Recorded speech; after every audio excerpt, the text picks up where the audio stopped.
Hoje o Vasco recebe o Lanús em São Januário pela Sul-Americana, vale a liderança do grupo.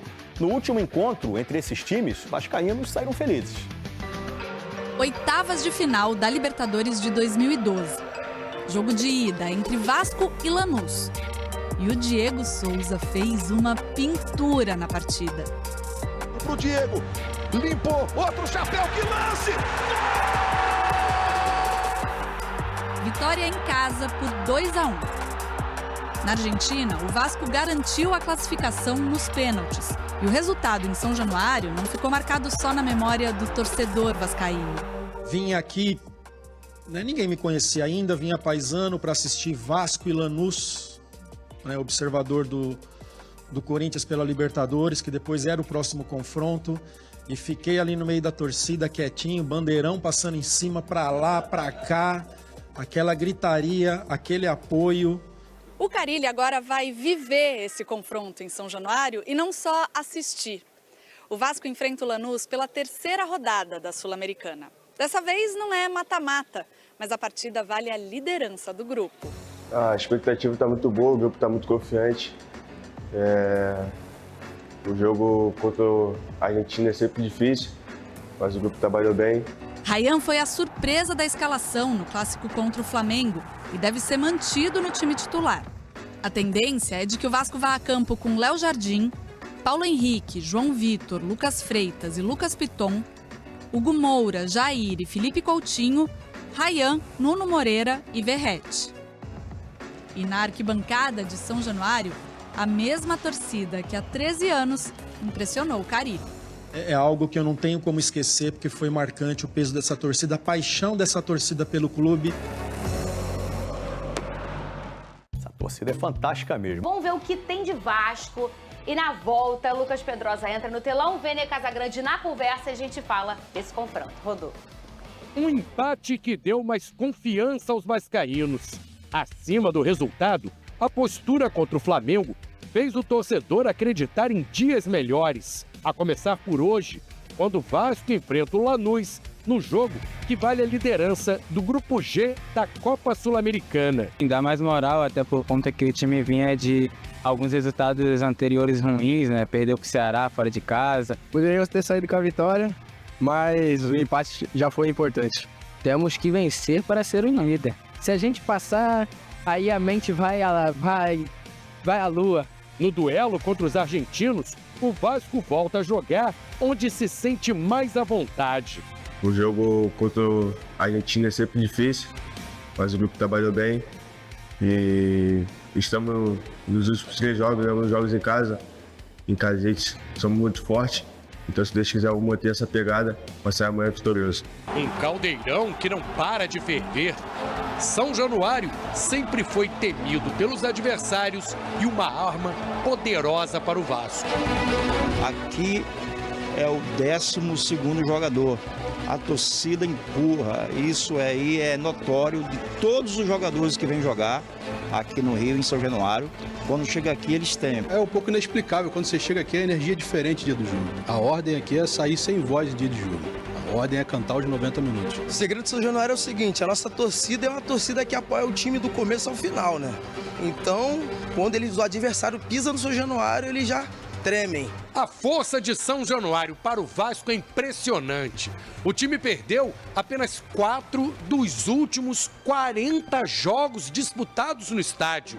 Se com Fábio Carille a equipe tem dificuldade para pontuar como visitante, em casa o técnico tem 100% de aproveitamento. São 6 jogos e 6 vitórias. O torcedor é o nosso 12º jogador. 6 jogos desse grupo esse ano em casa, 6 vitórias. Então, mais uma vez, muito obrigado mesmo pelo apoio. Vem junto com a gente, que essa não é uma luta só nossa, é de todos nós. São Januário, inclusive, virou um trunfo importante para a permanência do treinador no clube. Se ele escutar um pouquinho o seu torcedor, ele pode se dar bem. Às vezes o treinador tem que jogar um pouco para a torcida. Cara, ele tá dando a sorte que ele tem uma torcida apaixonada, né? A paciência já tá esgotada. São Januário, o Vasco ganha porque a torcida apoia do começo ao final, mas para ele não dá mais não. Um gigante empurrado por uma torcida apaixonada. Com o caldeirão fervendo, o Vasco é quase imbatível. Que venham os argentinos. E olha, Vene Casagrande, se tem duas coisas que são nocivas hoje no futebol, eu acho que para aquele time que briga por muitas coisas, é você não se organizar para o calendário, né?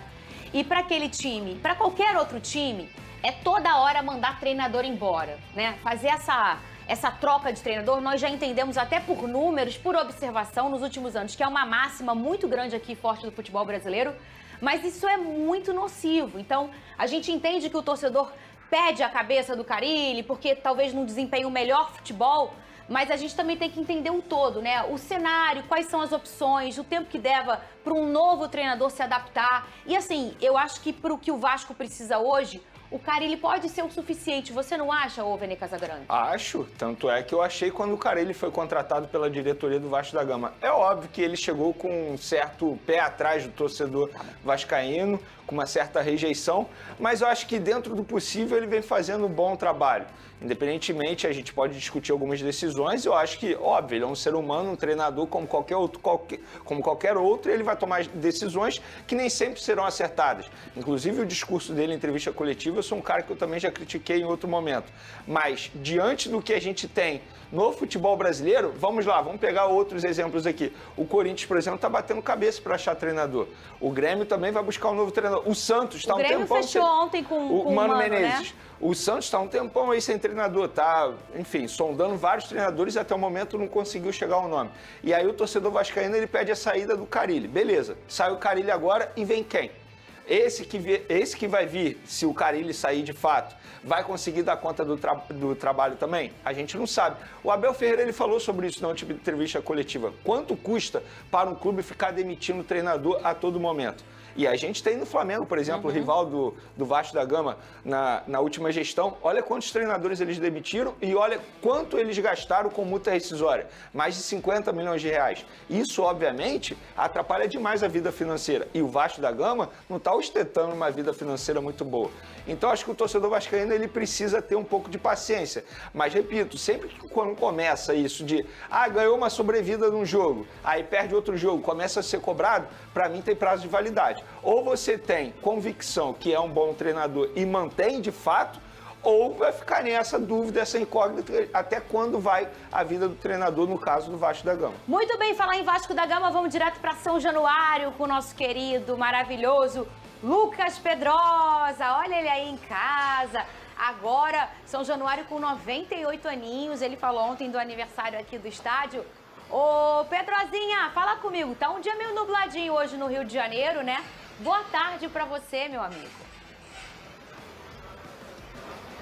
Boa tarde, Fernanda. Boa tarde, Vene, galera de casa. Sejam bem-vindos aqui à Casa do Povo, São Januário. Realmente, está bem nublado aqui no Rio de Janeiro, diferentemente da última vez que a gente entrou por aqui com o sol, um dia mais bonito. Mas hoje, por exemplo, apesar de não estar ventando, o que vai acontecer é que a gente consegue ver exatamente as faixas que a gente destacou aqui na última transmissão que a gente fez aqui no SBT Esportes Rio. Hoje é dia de Vasco e Lanús pela Copa Sul-Americana. O Sul-Americano de 1948, ali o primeiro título continental do Vasco da Gama. A Libertadores de 1998, o segundo título continental, inclusive no centenário do clube, e também a Mercosul de 2000, conhecida como a virada histórica, o terceiro título do Vasco da Gama continental, que busca mais um, que busca o seu tetra. Hoje joga contra o Lanús em São Januário, necessitando dessa vitória para assumir a liderança do grupo. Lembrando, Lanús e Vasco estão empatados, cada um com 4 pontos. O Vasco empatou com o Melgar lá no Peru e também venceu o Puerto Cabello aqui em São Januário, mas pelo saldo de gols, o Lanús ganhou o Melgar por 3-0 na Argentina e por isso lidera o grupo. Então, se o Vasco da Gama quiser assumir a liderança do Grupo G da Copa Sul-Americana, em partida com transmissão do SBT às 9h30 da noite, vai ter que vencer essa partida contra o Lanús aqui em São Januário e vencer bem, mostrando um bom futebol, assim como também conseguiu apresentar contra o Puerto Cabello. Apesar do placar magro, o Vasco produziu sim para fazer 3, para fazer 4-0. Vem de um empate contra o Flamengo, onde a equipe se desgastou bastante, mas pode-se considerar um bom jogo até pela discrepância das equipes. E sim, Fábio Carille está pressionado? Está pressionado, mas menos do que estava antes, principalmente com esse empate aí em relação à partida contra o Flamengo. E hoje é imprescindível a vitória em São Januário nessa terça-feira, Fernanda. É imprescindível por questões matemáticas, Pedrosa, ou por outras questões? Ou talvez esse termômetro do Carille está constantemente sendo apurada, essa temperatura? Ou é por uma questão realmente de importância de vencer matematicamente em casa, que você fala que é imprescindível? Diria que ambos, Fernanda. Ambos motivos são interessantes, não só para o Carille também continuar engrenando, ganhando a confiança do torcedor. A última entrevista do coletivo do Fábio Carille, por exemplo, foi uma entrevista muito lúcida, que até aqueles que pediam fora Carille começaram a botar o pé no chão e perceber que ele é um cara que tem sido importante para esse momento. O grupo tá fechado também com o Fábio Carille, já deu essa demonstração em outros momentos. O jeito que eles jogaram, o jeito que eles se entregaram contra o Flamengo também mostra isso. E o Fábio Carille, ao ser perguntado, por exemplo, de um possível interesse do Corinthians, ele disse que está 100% focado no Vasco da Gama. O Corinthians, inclusive, que ele foi campeão brasileiro. Então, nesse momento, é importante para o Vasco na tabela. Lembrando a todos os que estão aí em casa, nossos telespectadores, que na Copa Sul-Americana é diferente da Copa Libertadores o formato de classificação. Apenas o primeiro se classifica diretamente e o segundo vai para um play-off, mais conhecido na linguagem brasileira como tipo uma repescagem, até porque o segundo colocado nessa classificação, ele enfrenta os terceiros colocados que vêm da Libertadores.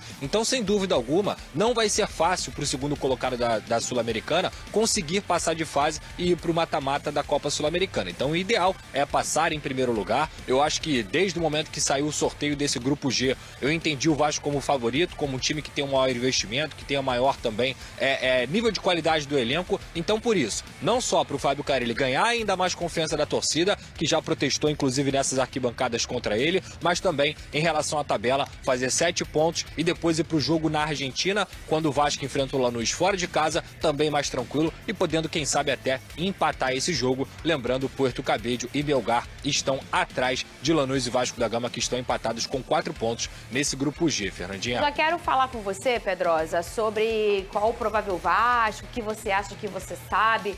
Mas você traz informações, Vene, em relação a esse formato da Sul-Americana, que muitas vezes as pessoas esquecem ou às vezes não sabem, que ela é muito mais difícil que a Libertadores. Não estou falando do nível técnico da competição. Eu estou falando que você precisa ser o primeiro colocado para você avançar. Senão você está fora, Vene Casagrande. Isso torna a competição muito mais difícil, porque às vezes você faz até uma boa campanha, mas dentro do seu grupo está alguém que está impecável e aí você já sobrou no negócio. Por isso a importância de você vencer todos os jogos em casa. E por isso a importância do jogo hoje do Vasco diante do Lanús.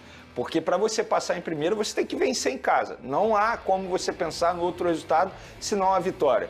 E de fato você acaba equilibrando um pouco a competição por conta disso, né? Embora seja considerada a segunda divisão da Libertadores da América, mas teoricamente a forma como você disputa essa competição faz com que o seu nível seja ainda mais elevado. Não dá para você pensar em ficar na segunda colocação e correr risco de não se classificar.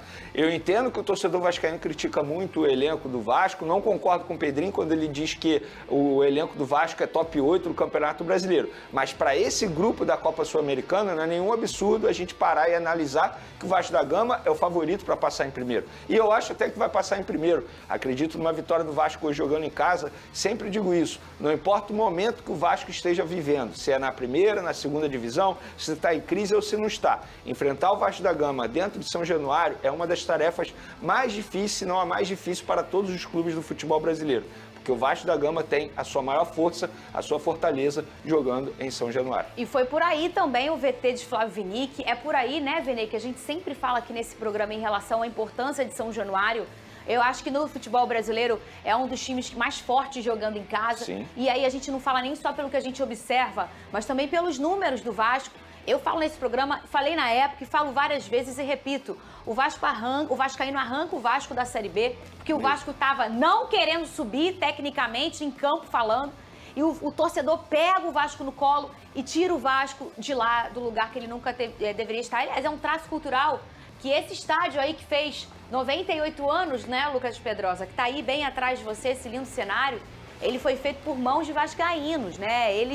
O Vasco tem essa cultura no seu sangue, na sua grande característica, a força do seu vascaíno, carregando e levando o Vasco para onde ele tiver que ir, sempre para um lugar muito melhor do que ele está. Ô, Lucas Pedrosa, agora vamos falar de campo e bola. Eu quero que você fale comigo, por favor, se você tem alguma informação em relação a esse time do Vasco. Aliás, você de casa, se é vascaíno, Fernanda, eu não posso ser São Januário. Eu sou fora do Rio de Janeiro e eu só assisto vocês pelo YouTube e eu queria muito assistir esse jogo. Você vai poder. Na televisão aberta tá aqui, ó, para todo o Brasil. A gente tem Vasco e Lanús, 9h15 começa a nossa transmissão. Nosso querido Thiago Leifert, um novo jeito de narrar que eu sou fã, com muita informação, um cara que estuda muito a cada jogo. E dentro de campo, Lucas Pedrosa trazendo todas as informações do Vasco e do Lanús também, porque essa careca de HD aí sabe tudo. Lucas Pedrosa, você tem informações do Vasco que enfrenta o Lanús hoje? Tenho sim, Fernanda. Primeiramente, posso até falar do adversário um pouco. Vem de 4 empates no campeonato argentino. Maurício Pellegrini, que é o argentino técnico do Lanús, fez uma grande carreira na Europa quando era atleta ainda, principalmente no Valência. É um treinador que é conhecido por montar boas defesas também lá no futebol argentino, mas tem sido pressionado. Empatou a última partida dentro de casa logo no minuto final. Então vem para São Januário também com alguns torcedores numa pressão, assim como tem também aqui sobre o Fábio Carille, e o Vasco da Gama vai precisar aí, como eu disse, vencer. E para isso deve repetir a escalação que enfrentou o Flamengo no último sábado, uma escalação que na minha concepção deu certo. E ela deve vir a seguinte: Léo Jardim no gol, na lateral direita o Paulo Henrique, na zaga o João Vitor junto com o Lucas Freitas e na lateral esquerda o Lucas Piton. Na posição de primeiro volante, Hugo Moura. Na posição de segundo volante, Jair. E eles podem alternar também, algo que deu certo nessa partida contra o Flamengo. Na direita, o garoto Ryan, continuando na equipe titular. No meio, Felipe Coutinho. E na esquerda, o Nuno Moreira, o português, que chegou jogando muito bem com a camisa do Vasco da Gama. E na frente, o artilheiro Verratti, o homem que todo vascaíno tem a esperança de conseguir fazer gols. Em contrapartida, o Lanús não vai ter o Walter Bou, que é seu atacante, muito importante também, experiente, já passou por grandes equipes no futebol sul-americano. Enquanto o Vasco tem o Verratti, o Lanús não vai ter o Walter Bou, mas tem que ficar de olho no Marcelino Moreno, talvez seja o principal jogador da equipe argentina na partida de hoje, Fernanda. Eu não gosto, Vene, quando ele fala o nome de negócio do adversário. E quando ele fica aqui, Fernanda, ficar de olho no fulano de tal lá contra o Botafogo. Aí o homem vai lá, faz gol. Mas esse BO hoje, Vene, não é meu. Sim. Este BO hoje é dele. Você tá entendendo? Porque ele nunca vi. Quando ele vem aqui e fala: Fernanda, o Botafogo vai enfrentar o Universidade do Chile. Fica de olho no fulano de tal. Camisa 10, BBBBB. Aí chega na hora, eu fico com raiva dele. Sabe quando você traiu no sofá e tem raiva do sofá? Aí eu fico com raiva dele, entendeu, o Vene Casagrande? Eu fico imaginando agora a imprensa argentina, ó, tem que ficar de olho em Verratti e tal. Com certeza. Aí vai lá, o Verratti faz gol, entendeu? Vai acontecer o inverso. É a mesma coisa. E o Vasco, que trouxe o nosso querido Lucas Pedrosa aí... eles. É verdade, é um Vasco forte, hein, o Vene? Eu acho que hoje é o ideal, hein?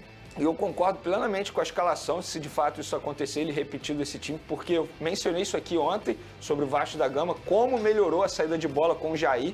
Eu, enfim, não sei por que o Carille não estava colocando o Jair. Ele teve até um jogo que ele nem foi relacionado, lembra disso? Mas é um jogador extremamente importante. Saída de bola, marcação, ele ao lado do Hugo Moura deu super certo, pelo menos contra o Flamengo. Eu acho que agora será um Vasco da Gama diferente, até por ser Copa Sul-Americana, né? A postura de um jogador, jogo mata-mata, teoricamente. A postura do jogador muda também. É um outro clima, uma outra atmosfera em São Januário. Então acho que, de fato, o Carille vai mandar bem se ele repetir essa equipe. Repito, por causa do Jair, gostei demais da entrada dele. Então, acho que o Vasco tem tudo para conseguir essa vitória em casa.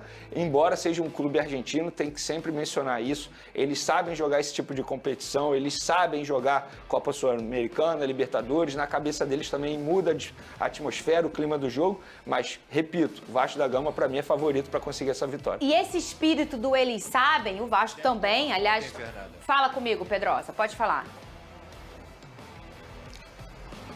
O Adson ficou fora da última partida, a gente deu essa informação no sábado de manhã, por conta ainda de não estar 100% da lesão que ele teve na tíbia, mas ontem ele treinou normalmente, então ele foi preservado do jogo contra o Flamengo e é muito provável que ele vá para o banco de reservas nessa partida contra o Lanús. Em contrapartida, o Payet tem uma lesão no joelho, no ligamento colateral, ainda não se sabe se tem a previsão de volta. É possível até que o Payet não vista mais a camisa do Vasco por conta dessa lesão. Se vestir, vão ser em poucos jogos, até por conta do contrato dele. E tem outro ponto também, que é o Tietê, como a gente já citou aqui, está enfrentando um problema familiar, muita força ao Tietê. Provavelmente também vai ficar fora dessa lista, mas a boa notícia realmente fica pela conta aí da volta do Adson, que é um jogador que quando entra é insinuante, consegue no lado direito dar muita opção de jogo, tem velocidade, bate bem de fora da área, é mais associativo e faz os companheiros crescerem também. Então a volta do Adson aí para essa lista de relacionados, se confirmada, vai ser muito interessante. A gente fala aí quando entra o Adson, hein, Vene Casagrande, sempre nesse jogo do Vasco,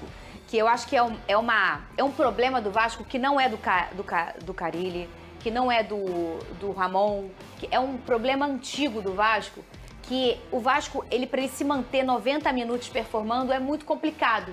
Ele tem uma irregularidade na sua performance dentro de uma partida. Não é uma partida jogou bem, outra não jogou tão bem. Joga 45 minutos avassaladores e depois baixa um pouco essa intensidade. E a gente tem visto isso acontecer cada vez menos quando entram personagens como o Adson e trazem uma sobrevida, entregam um outro clima e um outro jeito de jogar para o Vasco e até mais pulmão aí, né? Porque é um garoto com muita intensidade. Então, eu acho uma super informação do Pedrosa ele poder ter a opção de estar no banco de reservas. E o Carille ter a opção de, talvez, em algum momento, trazer o Adson Vene Casagrande para a partida. O Adson é um jogador que, se ele estivesse bem fisicamente, eu arrisco a dizer que ele seria titular com certeza nessa equipe do Vasco da Gama. É um jogador muito bom, estava sendo muito importante até ele sofrer essa lesão. E tecnicamente falando, não só taticamente falando, é um jogador que já mostrou a importância dele. Então, para mim, é questão de tempo para ele se tornar titular. Quando ele estiver bem fisicamente, com certeza isso vai fazer com que ele vire peça principal nesse time titular do Vasco da Gama. E aí, querendo ou não, tem um outro jogador que possa entrar no segundo tempo. Essa é a importância de você ter um elenco. Porque eu concordo com você, o Vasco da Gama ele começa muito bem, e eu vi isso de perto no Maracanã contra o Flamengo. Começou muito bem, primeiro tempo muito bom, só que o segundo tempo a parte física caiu bastante. E aí o desempenho, obviamente, cai também. Então é um problema antigo, não é um problema do Carille na temporada 2025, é um problema desde a temporada passada, mas eu acho que com o tempo eles podem corrigir ou tentar corrigir. Talvez com contratações na próxima janela de transferência, isso favoreça também a equipe do Carille. Fala, Pedrosa. Não, é exatamente isso, Fernanda. Eu acho que hoje, dos últimos 10 anos, é o melhor elenco que o Vasco tem. Não que seja grandes coisas, mas realmente o Vasco sofreu muito nesse sentido, porque as opções do segundo tempo, elas caíam muito de rendimento. Tanto é que esse desenho que o Vene trouxe aí do jogo contra o Flamengo, ele ficou muito claro. No primeiro tempo, com as equipes titulares, o jogo foi muito equilibrado, foi muito parelho e foi um clássico sendo um clássico. No segundo tempo, quando o Flamengo coloca Everton, Cebolinha, Pedro, Varela, Plata, e o Vasco coloca um garoto, coloca um jogador que não vem atuando tanto e outros atletas que não estão fazendo uma grande temporada, a discrepância dentro da partida ela fica muito clara. Então, quando o Vasco não tem o Payet, não tem o Tietê e não teve o Adson, realmente o banco não fica à altura do que é a equipe titular. Uma expectativa que eu tenho é que o Garré, por exemplo, que é um jogador que foi contratado nessa temporada, chegou do futebol russo, teve algumas partidas como titular, ainda não se adaptou, até porque não encaro ele como um ponta-direita, encaro ele muito mais como meia, que nessa ausência do Payet, ele possa cada vez mais entrar até mesmo na vaga do Felipe Coutinho, que a gente sabe que não consegue jogar 90, mas ali pelos 70 minutos, 75, quem sabe dar uma oportunidade para esse argentino atuar na posição dele, que é meio campo.